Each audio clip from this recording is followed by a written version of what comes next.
All right, I'm gonna take a quick run down Purple Star. This one's a little bit longer and got some really cool features now. Every year it seems to get a little bit cooler than it was before, but a lot of kind of just fun riding. But there are a couple of features that are worth highlighting for you guys just to kind of get an idea of what's in here. So we're going along the top of the ridge here at the start of the trail, and there's some pretty cool stuff. Mostly just twisty single track, a couple of cool corners coming through here. And there is one here where they cut down a tree that actually turned into a really cool little feature. So you can come up on this one, you can get a pretty good amount of speed and launch off of this. What used to be a tree in the way has now actually become a really cool jump. So that's the first of a couple of really cool features, two of which in particular are at the top of the run. So that's the first one. So this one's a good size, and it's got a really respectable bit of kick with a root going into it that sort of forces you to center on the high part of the jump, but you can sort of, I mean, you can see you can hit it wherever you want to hit it and take whatever kind of aggressive line you want to go through here.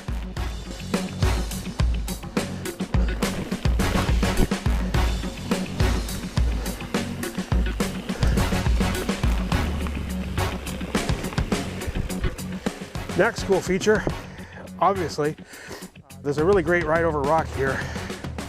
Let's see if we can get in and have a closer look at this one. This is a really cool little feature. This one's been a little bit elusive to me. It's not a big deal, but coming out of a twisty little section of single track followed by a tiny little drop, which actually would give you a great spot to pump to get on this run up here. They've backfilled it a little bit with some dirt just to try to pull the pieces together a little bit this year, which is fantastic and actually going to make me ride it this year. Not a really dangerous per se kind of spot. You just need to keep your momentum up and get over it, and then you launch out into a really fast section of trail with some really great berms. So this is a really neat way to kick off a trail. We've got a couple of jumps. This piece feels like, you know, for your average rider, this is a big rock and it's a big accomplishment, or it represents a big accomplishment for us coming into this space. So this is the year, and you want to ride this. You don't want to miss out on this. This is pretty cool.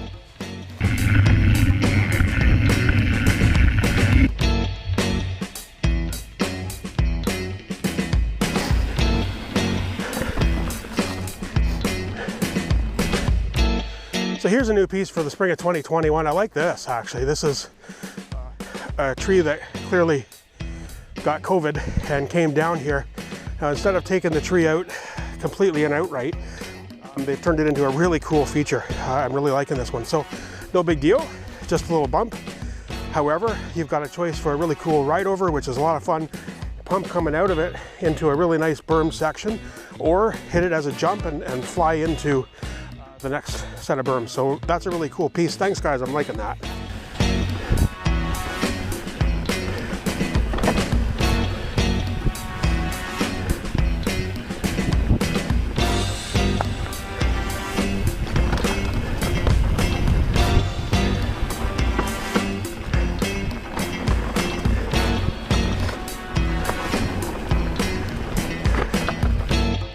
Another great little rip. So there was a really great section back there of just berm after berm after berm on the start of this downhill, which is a lot of fun. Coming into this little valley run, which is really a neat little space here. So a couple of cool pieces with this one. I typically ride up to the top on that loop over there.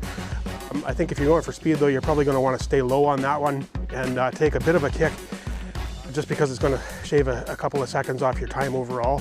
I do find that going high on it is a lot of fun, but there's a couple of rocks on the other side you want to be thinking of if you take that path. It's not crazy by any means, but there is just a little bit of sketch as you come through it. With a lot of these obstacles and features, one of the key pieces is to not overthink it and to keep your speed up. Looking at this one from the bottom, it's a pretty daunting hill. So I'm at the bottom of the valley now. You can see where we come across up at the top, down into the valley, swoop up and around. And this is the section where I said there's a high and a low road that you can take. Rocks on one side and obviously roots on the other. Coming through here, you want to maintain a pretty good bit of speed. And then again, deciding on your own depending on your own comfort level, you can either hug the right up against the tree and kind of bypass the roots on the inside, or you can just do this quick little hop over this drop of roots here and avoid them altogether. Or again, like I say, staying with the high line, you can come down and hit this little rock feature, which is also kind of fun and lines you up pretty well for the next couple of twisties coming out of it. Definitely good to take a look at the hill from both sides just to see what you're getting into. But again, this one I don't look at typically from this side very often, and I can see how you could really easily overthink this as opposed to just get on your bike and ride it and do it at a reasonable pace to keep yourself out of trouble. So dropping down in here again, this part's fun as well because you've got a lot of little sections where there's root after root, but you've also got a little drop here, a little drop there, a little drop here, and they keep coming. So now we get into really nice flowy section with a nice little jump coming through there, bermed out turn, and then some really neat opportunities to do some other bits and pieces coming through here. That brings us to the end of Purple Star, which is again definitely one of my top 5 trails in here. Absolutely love that one and highly recommend that you give it a shot. I think that's it for today. Remember, learn something new every time you go out. Push for that extra 1%. Don't let fear dictate what you're capable of doing. Thanks everybody for joining me on the journey today. If you have a trail in Ontario you'd like to see highlighted on the channel, please comment below. And if you like this content, take a moment to like this content and maybe even subscribe.